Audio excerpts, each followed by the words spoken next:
अस्सलाम वालेकुम students, 9th class computer का हमारा आज का जो लेक्चर है वो है जी एल्गोरिदम और फ्लो चार्ट के दरमियान में फ़र्क, difference between N algorithm and a flow chart. इनके अंदर हम बेसिकली एडवांटेज और डिसएडवांटेज पढ़ेंगे, दोनों के, फ्लो चार्ट के भी और एल्गोरिदम के भी। जानते हैं इस लेक्चर के अंदर कि बेसिकली क्या डिफरेंस है इन दोनों चीज़ों के अंदर। स्टूडेंट्स, फर्स्ट ऑफ ऑल हम बात करते हैं फ्लो चार्ट की एंड देन डिस्कस करेंगे एल्गोरिदम।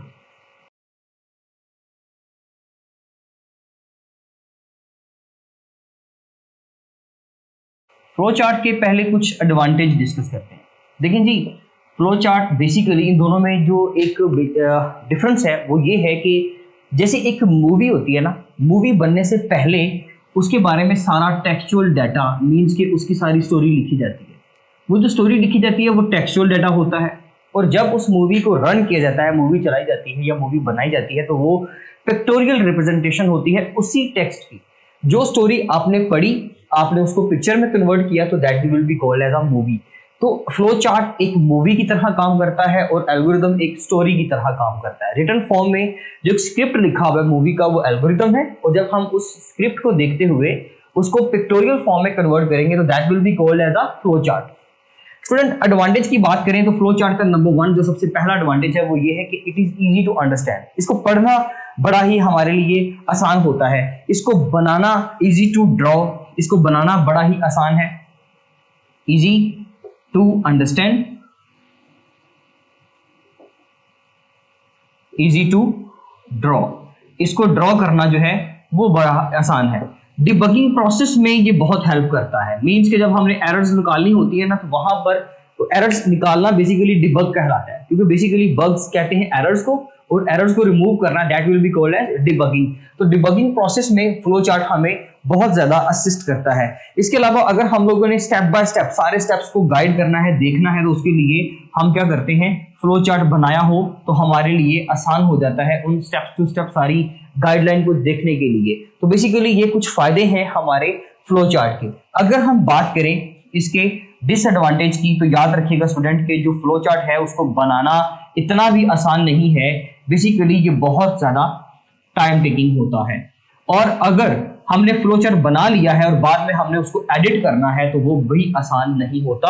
एक फ्लो चार्ट को बना तो लिया लेकिन उसको एडिट करना आसान नहीं होगा। मींस कि आपने फ्लो चार्ट की सारी शेप्स यहां पर बनाई, कोई एक शेप आपकी गलत हो जाती है, तो जो शेप गलत होगी जब आप उसको रिमूव करोगे तो आपको सारा फ्लो चार्ट रीड्रॉ करना पड़ेगा। ऐसा नहीं है कि आप उस फ्लो चार्ट को वहीं से जस्ट अमेंडमेंट कर लें, ऐसा पॉसिबल ही नहीं है, क्योंकि सारी शेप्स जो नेक्स्ट आपने ऑनवर्ड बनाई है वो इस शेप से रिगार्डिंग होगी, इस शेप से रिलेटेड होंगी। सो दैट्स व्हाई एक फ्लो चार्ट को बनाना एक तो टाइम टेकिंग हो जाएगा, हमारे लिए लेंथी प्रोसेस हो जाएगा, और इसके अलावा ये जब इसको हमने ड्रॉ करना है उसके बाद अगर उसमें से कोई एरर निकलता है तो हमें उसको सारे को रीड्रॉ करना पड़ेगा। तो ये कुछ उसके डिसएडवांटेज भी साथ ही है। अब अगर हम बात करें एल्गोरिदम के एडवांटेज की, तो इसके क्या एडवांटेजेस हैं जी हमारे पास। एल्गोरिदम के एडवांटेजेस ये हैं कि जब हम एक एल्गोरिदम बनाते हैं तो एल्गोरिदम को बनाना तो आसान है, आप कह सकते हैं इजी टू राइट, इसको लिखना तो बड़ा आसान है। Techniques to write an algorithm are easy to understand. इसके लिए जितनी भी हम टेक्निक्स यूज करेंगे वो टेक्निक्स फॉलो करना बड़ा ही हमारे लिए आसान है। To solve a large problem algorithm are helpful. जितनी ज्यादा प्रॉब्लम्स हमारे सामने आएंगी, जितने ज्यादा स्टेप्स आएंगे, उन स्टेप्स को जस्ट एल्गोरिदम के जरिए से ही मैनेज करना हमारे लिए आसान होगा। क्योंकि जो भी हमारे पास एक प्रॉब्लम है, फॉर एग्जांपल ये हमारे पास एक टास्क है जी, इस टास्क में हमने मुख्तलिफ स्टेप्स बना लिए, तो उन स्टेप्स को वन बाय वन, क्योंकि आपने शो किया होगा, उनका एल्गोरिदम रेडी किया होगा, तो उस एल्गोरिदम को फॉलो करते हुए उसका कोड करना, उसका प्रोग्राम बनाना वो हमारे लिए बड़ा ही आसान होता है। बट कभी कभार ऐसा होता है कि इसके भी कुछ डिसएडवांटेज निकल आते हैं। मींस के एवरी टाइम एक एल्गोरिदम को बनाना, इसका डिसएडवांटेज है, एवरी टाइम एक एल्गोरिदम को बनाना आसान नहीं है। ठीक है जी, हर बार आप एल्गोरिदम को नहीं बना सकते, और उसको मॉडिफाई करना भी आसान नहीं है। मींस के इसको एवरी टाइम जब आप इसको ड्रॉ करोगे तो हर बार इतना आसान नहीं है, और अगर इसके अलावा आप कुछ मॉडिफिकेशन करना चाहते हो, आप उसके अंदर कुछ एडिट करना चाहते हो, कुछ अपडेट करना चाहते हो, तो वो चीज़ भी हमारे लिए थोड़ी सी टफ हो जाती है।